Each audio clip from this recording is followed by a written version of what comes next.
इसी तरह की स्थिति तिलहन के क्षेत्र में है। तिलहन हिंदुस्तान के शेत बाजार में इस समय सबसे ज्यादा विदेशी तेल बिक रहा है।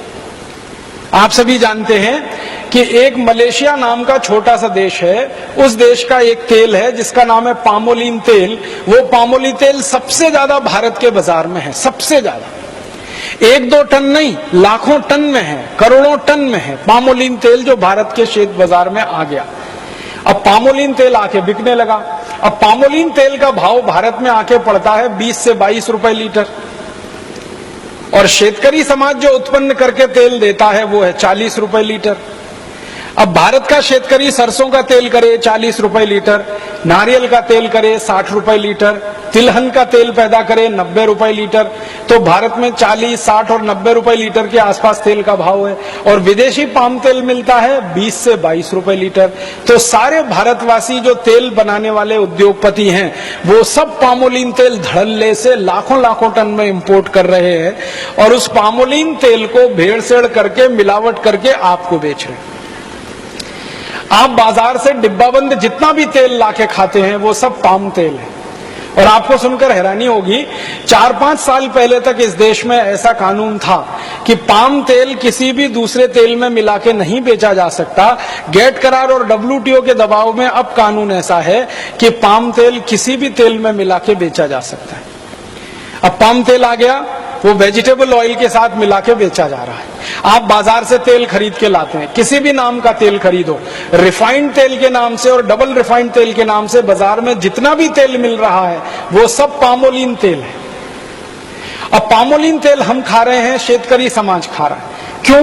क्योंकि शेतकरी समाज जो तिलहन पैदा करके बेचता था, शेतकरी समाज जो सरसों का तेल पैदा करके देता था या नारियल का तेल, उसको भाव नहीं है, तो उन्होंने तिलहन पैदा करना कम कर दिया है। तो भारत में तिलहन का क्षेत्रफल भी लगातार घटता चला जा रहा है।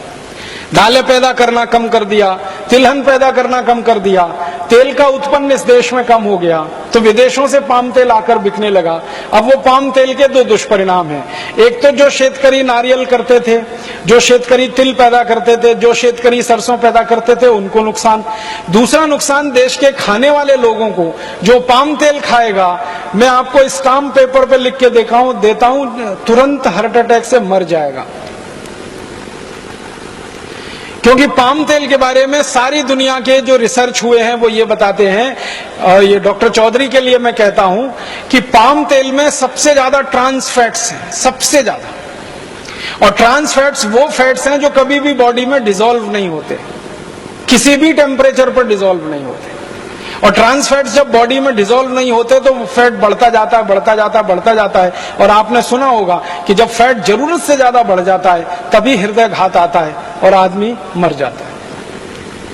जब फैट जरूरत से ज्यादा बढ़ जाता है तभी ब्रेन हेमरेज होता है और आदमी पैरालिसिस का शिकार हो जाता है। जब ट्रांस फैट्स बहुत बढ़ जाते हैं शरीर में, तभी शरीर में ऐसे भयंकर दुष्परिणाम होते हैं। डायबिटीज बढ़ती है, हाइपरटेंशन बढ़ता है जिसको बीपी आप कहते हैं, हार्ट अटैक आता है, ब्रेन हेमरेज हो जाता है। ऐसे खतरनाक रोग जिनमें शरीर का हमेशा के लिए भयंकर दुष्परिणाम हो जाए या हमारे शरीर का भयंकर नुकसान हो जाए, ऐसे रोग भी सारे के सारे पाम तेल के दुष्परिणाम ही हैं। पाम तेल दुनिया में कोई नहीं खाता भारत को छोड़कर। मलेशिया जिस देश से पाम तेल भारत में आता है WTO करार के बाद, वो मलेशिया खुद पाम तेल नहीं खाता। मलेशिया में पाम तेल का जास्ती से जास्ती उपयोग होता है उद्योग धंधों में, लेकिन वो पाम तेल गेट करार के बाद भारत में भयंकर पैमाने पर बेचा जा रहा है। तेल का बाजार पूरी तरह से अब विदेशियों के कब्जे में चला गया। तो एक तरफ अपना शेतकरी नुकसान पाता है, दूसरी तरफ लोगों को भी तकलीफ आती है।